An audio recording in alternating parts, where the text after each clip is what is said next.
चलिए दोस्तों, इससे पहले हमारा जो सेशन 1 था उसके अंदर हमने जीवों में जन्म के बारे में कुछ चीज़ें हमने अब पढ़ी थी। एक बार जरा हम उसे रिवाइज कर लेते हैं। तो हमने अब यहाँ पे अब पढ़ा था जीवन अवधि के बारे में, ठीक है। तो जीवन अवधि के बारे में हमने पढ़ा कि कोई भी जो जीव है वो अपने जन्म से लेके उसकी प्राकृतिक मृत्यु तक का जो एक जीवन काल है उसे हम जीवन अवधि कहते थे, ठीक है। और उसके बाद हमने अब यहीं पे पढ़ा था अलग अलग जीवों के अलग अलग जीवन अवधि के बारे में। तो वो सारी चीज़ें हमें याद रखनी थी। इसके बाद हमने अब यहीं पर पढ़ा कि लैंगिक और अलैंगिक प्रजनन के बीच में अंतर। आज हम सभी अब यहाँ पे अच्छे से याद रखेंगे कि आज हम अब यहाँ पे पढ़ने वाले हैं अलैंगिक जनन के प्रकार। याद रखेंगे, हम यहाँ पे पढ़ने वाले हैं अलैंगिक जनन के प्रकार, ठीक है। देखिए, अब अलैंगिक जनन के प्रकार में अगर हम देखें तो अब यहाँ पे हमारा जो सबसे पहला जो पॉइंट है जो कि हमें अब यहाँ पे पढ़ना है, तो वो अब यहाँ पे क्या आएगा। तो हम अब यहाँ पे आज हम पढ़ने वाले हैं विखंडन के बारे में, ठीक है। याद रखेंगे हम इसे विखंडन, ठीक है। तो हम इसे कहेंगे विखंडन, ठीक है। और इसे हम ऐसे लिखना चाहें तो हम इसे सिंपली ऐसे विभाजन भी लिख सकते हैं, ठीक है। जैसा कि नाम अब यहाँ पे बताता है विखंडन या फिर विभाजन का क्या मतलब होता है। तो यहाँ पे जो कोशिकाएं होती हैं वो अब विभाजित होती हैं, खंडित होती हैं, ठीक है। देखिए, अब इसकी खास बात यह है कि विखंडन की प्रक्रिया सामान्यतः एक कोशिकीय जो जीव होते हैं इन्हीं के अंदर हमें देखने को मिलती है। तो ये प्रक्रिया हमें देखने को मिलेगी एक कोशिकीय जीवों में ही, मतलब बहुकोशिकीय जीवों के अंदर विखंडन की प्रक्रिया होती नहीं है, ठीक है। और यही जो हमारा विखंडन है इसे हम दूसरे भी नाम से जानते हैं जिसे हम कहते हैं फीजन। फीसन हम इसे इंग्लिश में अब कहेंगे, ठीक है। देखिए, अब विखंडन को अगर हमें अब ऐसे कुछ प्रकार में अब ऐसे विभाजित करना हो तो हम इसे अब यहाँ पे दो प्रकार में विभाजित करेंगे, ठीक है। पहला जो आएगा इसे हम कहेंगे द्विखंडन, ठीक है। हम इसे कहेंगे द्विखंडन या फिर हम इसे द्विविभाजन भी कह सकते हैं, ठीक है। द्विखंडन या फिर द्विविभाजन। तो विखंडन के दो प्रकार, एक को द्विखंडन या फिर द्विविभाजन, दूसरा जो होगा इसे हम कहेंगे बहुविभाजन, ठीक। तो दूसरा हो जाएगा हमारा बहुविभाजन, ठीक है। द्विखंडन और बहुविभाजन में अंतर क्या होता है, हम यहाँ पे अच्छे से याद रखें कि द्विखंडन के सामान्यतः जिस तरह से अब कोई कोशिका होती है उसके विभाजन की प्रक्रिया होती है, जैसे कि किसी कोशिका में समसूत्री विभाजन होता है तो वो कोशिका स्वयं को दो भागों में विभाजित कर लेती है। तो ये बिल्कुल इसी तरह से है द्विखंड, ठीक है। देखिए, यहाँ पे सपोज के हम यहाँ ध्यान दें कि ये सपोज एक अमीबा की कोशिका है, ठीक है। तो ये अमीबा की कोशिका जो होगी वो जब भी द्विखंडन करेगी तो इसके अंदर समसूत्री विभाजन होगा और समसूत्री विभाजन होने के कारण ये अब यहाँ पे अपनी ही जैसी दो बाल अमीबा कोशिकाओं का निर्माण करेगी, ठीक है। तो ये अपनी ही जैसी दो बाल अमीबा कोशिकाओं का निर्माण करेगी और इस प्रक्रिया को हम कहेंगे द्विविभाजन, ठीक है। और बहुविभाजन में क्या होता है, तो बहुविभाजन में अब यहाँ पे अगर एक कोई अमीबा की कोशिका है तो वो विभाजित होकर केवल दो नहीं, दो से अधिक कोशिकाओं का निर्माण करती है। तो बहुविभाजन की प्रक्रिया में दो से अधिक अमीबा कोशिकाओं का हमें निर्माण देखने को मिलेगा। तो इस प्रक्रिया को हम कहेंगे बहुविभाजन, ठीक है। तो इन दोनों में हमें यहाँ पे अंतर समझ में आया। तो द्विखंडन या फिर द्विविभाजन का मतलब क्या, एक अमीबा की कोशिका विभाजित होके दो बाल अमीबा कोशिकाएं बनाएगी और बहुविभाजन में क्या होगा कि एक ही जो कोशिका होगी इससे अनेक बाल अमीबा कोशिकाओं का निर्माण होता है। तो इसे हम कहेंगे बहुविभाजन, ठीक है। तो इस चीज को हम यहाँ पे बहुत अच्छे से ध्यान देंगे। इसके बाद अगर हम यहाँ पे देखें कि अब यहाँ पे हमारी जो द्विखंडन की प्रक्रिया है इसको हम आगे जाके दो प्रकार में बांट लेते हैं, ठीक है। और ये जो दो प्रकार हैं ये कौन कौन से, ठीक। तो यहाँ पे जो द्विखंडन की प्रक्रिया है हमने इसे अब यहाँ पे इस तरह से दो प्रकार में बांटा। एक को हम कह देंगे यहाँ पे अनुप्रस्थ विभाजन, एक को हम कहेंगे अनुप्रस्थ विभाजन, और एक होगा आयाम विभाजन। ठीक है, याद रखेंगे हम, अनुप्रस्थ विभाजन और दूसरा होगा आयाम विभाजन। ठीक है, देखिए अनुप्रस्थ विभाजन और आयाम विभाजन अर्थात क्या, तो ये बहुत सिंपल सा एक फिनोमिना है। अगर हम यहाँ पे याद रखें, अनुप्रस्थ विभाजन मतलब ये कि अगर कोई जो जीव है वो स्वयं को अपने अनुप्रस्थ अक्ष से विभाजित करता है तो उसे हम कहेंगे अनुप्रस्थ विभाजन या फिर अनुप्रस्थ द्विविभाजन। आयाम विभाजन अर्थात क्या, कि अगर कोई जीव अपने आप को अपने आयाम अक्ष से विभाजित करता है, अगर कोई जीव स्वयं को अपने आयाम अक्ष से विभाजित करता है तो उसे हम कहेंगे आयाम द्विविभाजन या फिर आयाम द्विखंडन। ठीक है, देखिए अनुप्रस्थ विभाजन की जो प्रक्रिया हमें अब यहाँ पे देखने को मिलती है, ये देखने को मिलती है पैरामीशियम में। उदाहरण याद रखेंगे, ये हमें देखने को मिलेगी पैरामीशियम में। ठीक है, देखिए अब ये अनुप्रस्थ विभाजन की जो प्रक्रिया है जो कि हमें पैरामीशियम में देखने को मिलती है, आयाम विभाजन की प्रक्रिया देखने को मिलती है यूग्लिना में। आयाम विभाजन हमें देखने को मिलेगा यूग्लिना में। ठीक है, अब पैरामीशियम और यूग्लिना की हमें आकृति थोड़ी बहुत अब यहाँ पे याद होगी कि पैरामीशियम की जो आकृति थी तो ये कुछ हमें हमारे चप्पल के आकार का देखने को मिलता है। तो ये इस तरह से एक पैरामीशियम की कोशिका है, और ये कोशिका जब भी इसके अंदर विभाजन हमें देखने को मिलेगा तो ये अपने अनुप्रस्थ अक्ष से विभाजित होगा। क्या होगा, अपने ये अनुप्रस्थ अक्ष से विभाजित होगा, और विभाजित होने के बाद अंत में ये अपने ही जैसी दो पैरामीशियम की बाल कोशिकाओं का निर्माण करेगा, और इस तरह से यहाँ पे अनुप्रस्थ विभाजन की प्रक्रिया पूर्ण होती है। तो एक में से अब यहाँ पे क्या होंगी कि दो पैरामीशियम की कोशिकाओं का निर्माण होता है। यूग्लिना में क्या होगा, तो यूग्लिना का आकार जो होता है वो कुछ हमें अब यहाँ पे ये इस तरह का देखने को मिलता है, और यहाँ पे यूग्लिना जो होगा इसके अंदर विभाजन की प्रक्रिया इसके आयाम अक्ष से होती है। आयाम अक्ष अर्थात कि ये अब यहाँ पे इस तरह से सीधे सीधे विभाजित होता है। तो इस तरह से पैरामीशियम और यूग्लिना, इनके अंदर अनुप्रस्थ और आयाम विभाजन क्रमशः हमें देखने को मिलता है।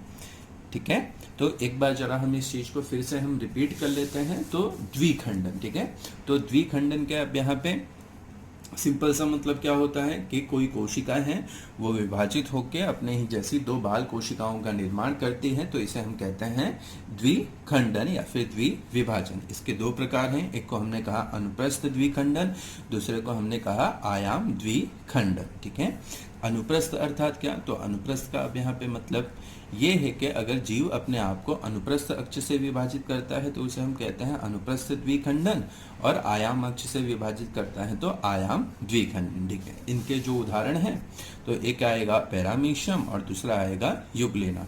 पैरामीशियम में अनुप्रस्थ द्विखंडन होता है और यूग्लिना में होता है आयाम द्विखंडन। पैरामीशियम अनुप्रस्थ अक्ष से विभाजित होगा और यूग्लिना आयाम अक्ष से विभाजित होगा। ठीक है, ठीक है दोस्तों, इसके बाद अब यहाँ पे हमें पढ़ना है बहुविभाजन के बारे में। ठीक है, तो बहुविभाजन का हमने अब यहाँ पे मतलब क्या समझा, तो बहुविभाजन अर्थात ये कि जीव जो होते हैं वो विभाजित होने के पश्चात दो नहीं दो से अधिक बाल कोशिकाओं का निर्माण करते हैं, और इस तरह की प्रक्रिया हमें अब यहाँ पे देखने को मिलती है अमीबा एवं प्लाज्मोडियम जैसे जीवों में। किन जीवों में, तो अमीबा और प्लाज्मोडियम जैसे जो जीव होते हैं इनके अंदर हमें अब यहाँ पे बहुविभाजन की प्रक्रिया देखने को मिलती है। तो यहाँ पे एक प्रश्न आता है कि अब जैसे अमीबा है, जब वो द्विखंडन या फिर द्विविभाजन कर रहा था तो उसे बहुविभाजन करने की क्या आवश्यकता आन पड़ी, अब या फिर ऐसी कौन सी परिस्थितियां होती हैं कि जिन परिस्थितियों में अमीबा अब यहाँ पे द्विविभाजन छोड़ के ये अब यहाँ पे बहुविभाजन की प्रक्रिया करता है। तो यहाँ पे हम इस चीज को बहुत अच्छे से ध्यान देंगे, इस चीज को हम यहाँ पे याद रखेंगे कि इस तरह की प्रक्रिया अमीबा या फिर जो प्लाज्मोडियम जैसे जीव हैं ये प्रतिकूल परिस्थितियों में करते हैं। बहुत अच्छे से हमें अब यहाँ पे याद रखना है, ये करते हैं प्रतिकूल परिस्थितियों में, ठीक है। और इनके लिए अब यहाँ पे प्रतिकूल परिस्थितियां अर्थात क्या, अगर हम अमीबा और प्लाज्मोडियम के लिए हम देखें तो इनके लिए प्रतिकूल परिस्थितियां अर्थात क्या, ठीक है। अगर हम यहाँ पे समझें कि ये किसी आवास में रह रहे थे तो वहाँ का पानी सूख गया, तो ऐसे समय पे ये जीव वहाँ पे जीवित रह पाएंगे नहीं। और इसी तरह से अगर हम समझें कि ये जो जीव हैं ये प्रतिकूल परिस्थितियों में अपने कूटपादों का त्याग कर देते हैं। अगर हम यहाँ पे समझें तो ये इस तरह से हमारा एक अमीबा की कोशिका है। ये अमीबा की कोशिका प्रतिकूल परिस्थितियों में, जैसे कि किसी तालाब का पानी सूख गया, या फिर वहाँ का तापमान बहुत ज़्यादा बढ़ गया, या फिर वहाँ का तापमान बहुत अधिक कम हो गया, तो इस स्थिति में अमीबा वहाँ पे जीवित नहीं रह पाएगा और ये स्थिति उसके लिए प्रतिकूल स्थिति कहलाएगी। और इस समय अमीबा अपने कूटपादों का त्याग करता है। याद रखेंगे हम यहाँ पे, अमीबा क्या करेगा, अपने कूटपाद का त्याग करेगा। और अपने कूटपादों का त्याग करने के पश्चात ये एक तरह का गोलाकार स्वरूप धारण करता है। हमें याद रखना है यहाँ पे, प्रतिकूल परिस्थितियों में अमीबा अपने कूटपादों का त्याग कर देगा और ये एक तरह का गोलाकार स्वरूप धारण करता है। और इसके पश्चात इस गोलाकार स्वरूप के चारों तरफ एक तरह के रक्षणात्मक आवरण का निर्माण होता है। इस चीज को हमें बहुत अच्छे से ध्यान रखना है कि अमीबा प्रतिकूल परिस्थितियों में अपने चारों तरफ रक्षणात्मक आवरण का निर्माण करता है और यह जो रक्षणात्मक आवरण है इसे हम कहते हैं पुटी, ठीक है। पुटी क्या है, ये एक तरह का रक्षणात्मक आवरण है, ठीक। यहाँ पे ये एक तरह का रक्षणात्मक आवरण है जो कि अब यहाँ पे रक्षा करता है अमीबा की। किस तरह की परिस्थिति में, तो प्रतिकूल परिस्थिति में। और इसी वजह से यहाँ पे अमीबा जो होगा वो अब उस सूखे में या फिर कम तापमान में या फिर अधिक तापमान में लंबे समय तक जीवित रह सकता है। ये पुटी जो होगी ये अब यहाँ पे अमीबा को रक्षण प्रदान करती है। फिर हम यहाँ पे ध्यान देंगे कि अब क्या, कि अब यहाँ पे इसे रक्षण तो प्रदान हो गया, लेकिन अब ये प्रजनन कैसे करेगा। तो इस स्थिति में हम यहाँ पे ध्यान देंगे तो अमीबा में केवल इसके केंद्रक का विभाजन होता है, केंद्रक का विभाजन होगा और यह विभाजन अनेक बार होता है। यहाँ पे हम बहुत अच्छे से ध्यान देंगे तो इसके केवल केंद्रक का विभाजन होगा और ये वाला जो केंद्रक का विभाजन है ये हमें अनेक बार देखने को मिलेगा, ठीक है। और अनेक बार केंद्रक के विभाजन से क्या होगा, अगर हम यहाँ पे देखें कि ये हमारी अमीबा की कोशिका थी, ये इसके बाहर इसकी पुटी थी और ये अब यहाँ पे इसकी रक्षा कर रही है और इसके अंदर इसका ये केंद्रक है।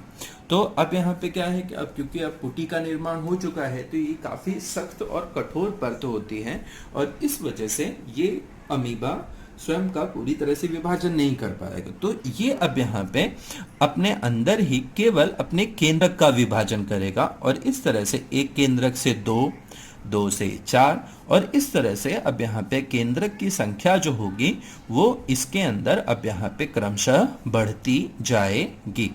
तो इस चीज को हमें बहुत अच्छे से अब यहाँ पे याद रखना है, ठीक है।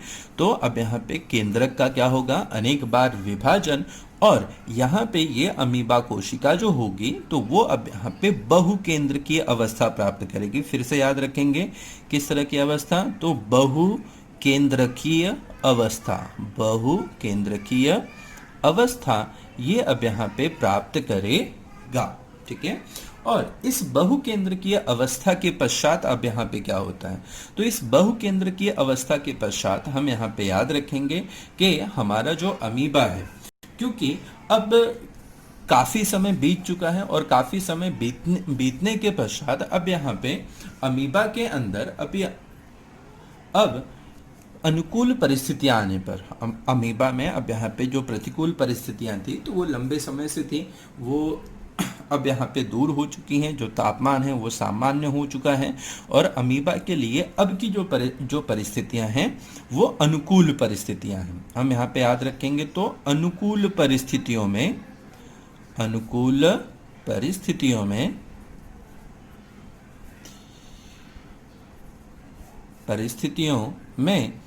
अब अमीबा के चारों तरफ ये जो पुटी का आवरण है, फिर से हम यहाँ पे याद रखेंगे, अमीबा के चारों तरफ जो पुटी का एक जो आवरण बना हुआ था, ये पुटी का आवरण अब यहाँ पे टूटता है। ठीक है, तो अमीबा के चारों तरफ ये जो पुटी का आवरण बना हुआ था वो अनुकूल परिस्थितियां आने पे क्या होगा, टूट जाएगा।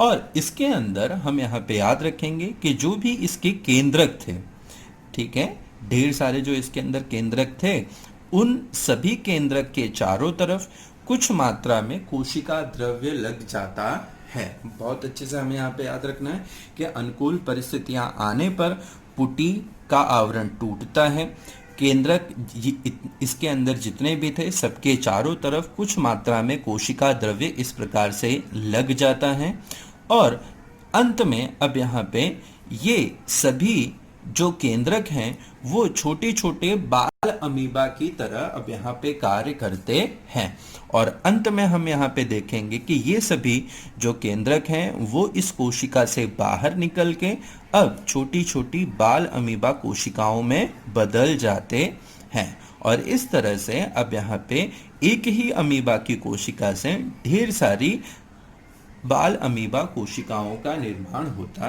है। तो ये हो गई हमारी बाल अमीबा कोशिकाएं, बाल अमीबा कोशिकाएं। ठीक है, तो इस तरह से अब यहाँ पे बहुविभाजन की प्रक्रिया जो है वो अब यहाँ पे पूर्ण होती है। एक बार फिर से जरा हम यहाँ पे इसे रिपीट करना चाहेंगे, स्टार्टिंग से हम इसे देखते हैं। तो हमने अब यहाँ पे क्या देखा, तो हमने अब यहाँ पे देखा कि अब विखंडन की दो प्रक्रिया है। ठीक है, एक को हमने द्विखंडन कह दिया और जो दूसरी जो हमारी प्रक्रिया थी उसे हमने बहुविभाजन कहा। ठीक है, तो द्विखंडन में हमने क्या देखा, तो द्विखंडन में हमने देखा कि जो कोशिका है वो स्वयं को विभाजित करके दो कोशिकाओं का निर्माण करती है। जो कोशिका है वो स्वयं को विभाजित करके दो अमीबा कोशिकाओं का निर्माण करती है।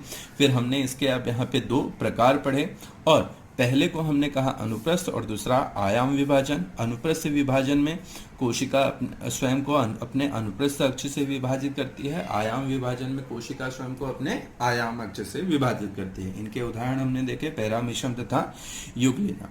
इसके बाद आता है बहुविभाजन। तो बहुविभाजन की प्रक्रिया में हमने अब यहाँ पे कहा कि एक कोशिका विभाजित होकर अनेक कोशिकाओं का निर्माण करती है और यानी प्रक्रिया जो है वो हमें देखने को मिलती है अमीबा तथा प्लाज्मोडियम में। और यहाँ पे अमीबा तथा प्लाज्मोडियम में ये जो हमें प्रक्रिया देखने को मिलती है वो कब देखने को मिलती है, तो ये हमें देखने को मिलती है प्रतिकूल परिस्थितियों में। ठीक है, तो ये सामान्य परिस्थितियों में हमें ये प्रक्रिया देखने को नहीं मिलती है, ये देखने को मिलती है प्रतिकूल परिस्थितियों में। और इस तरह की परिस्थितियों में अब यहाँ पे क्या होता है, तो अब यहाँ पे सबसे पहले अमीबा जो होता है तो वो अपने कूट पादों का त्याग करता है। हम यहाँ पे याद रखेंगे अमीबा क्या करेगा, तो अमीबा अपने कूट पादों का त्याग करेगा तथा ये गोलाकार स्वरूप धारण करता है और इस गोलाकार स्वरूप के चारों तरफ एक तरह के रचनात्मक आवरण का निर्माण होता है और ये जो रचनात्मक आवरण है इसे हम कहते हैं पुटी।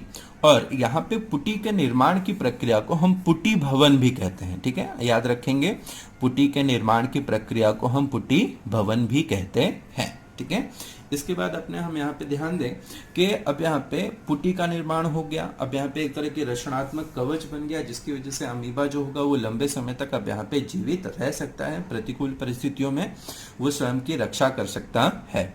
और ऐसी स्थिति में अब यहाँ पे केवल और केवल इसके केंद्रक का विभाजन होता है, यहाँ पे इसके कोशिका द्रव्य का विभाजन होता नहीं है और ये जो विभाजन है वो अनेक बार होता है, जिसकी वजह से अब इसी कोशिका के अंदर हमें ढेर सारे केंद्रक जो होंगे वो अब यहाँ पे देखने को मिलते हैं। ठीक है, और इस तरह से अब यहाँ पे जो अमीबा की कोशिका थी वो बहुकेंद्र की अवस्था में पहुंचती है और जब भी परिस्थितियां अब अमीबा के लिए अनुकूल हो जाएंगी और उस समय अब यहाँ पे इसकी जो पुटी है वो टूटती है। ठीक है, तो अब यहाँ पे ये पुटी का जो टूटना है वो हमने अब यहाँ पे दर्शाया है, और पुटी के टूटते ही इसके अंदर रहे जितने भी केंद्रक हैं उनके चारों तरफ कुछ कुछ मात्रा में कोशिका द्रव्य लग जाता है, और यहाँ पे कोशिका द्रव्य के लगने के साथ ही साथ ये जितने भी केंद्रक हैं वो इससे बाहर निकल के अब यहाँ पे अनेक छोटे छोटे बाल अमीबा कोशिकाओं का निर्माण करते हैं। और ये जो बाल अमीबा कोशिकाएं हैं, अब ये बाल अमीबा कोशिकाएं स्वतंत्र रूप से अपना अस्तित्व रखती हैं। तो इस तरह से हमने अब यहाँ पे देखा कि हमारा ये सेशन नंबर 2, जिसके अंदर हमने अब पढ़ा विखंडन के बारे में, और विखंडन के हमने अब यहाँ पे प्रकार पढ़े, और अंत में हमने देखा अब यहाँ पे बहुविभाजन की प्रक्रिया। ठीक है, तो ये हमें यहाँ पे आज के हमारे इस होमवर्क के अंदर हमें अब यहाँ पे केवल एक ही प्रश्न का हमें अब यहाँ पे आंसर लिखना है। वो क्वेश्चन है हमारा कि बहुविभाजन की प्रक्रिया का विस्तृत में वर्णन करें। ठीक है, तो याली प्रक्रिया हमने अब यहाँ पे बहुत अच्छे से समझी, और बहुत अच्छे से हमने अब यहाँ पे चार्ट के द्वारा इसे अब यहाँ पे समझाया भी है। ठीक है, तो हमें यही जो प्रक्रिया है उसे हमने एक प्रॉपर शब्दों में अब यहाँ पे करके हमें अब यहाँ पे लिख देनी है। ठीक है, और ये आप लिखें। ठीक है।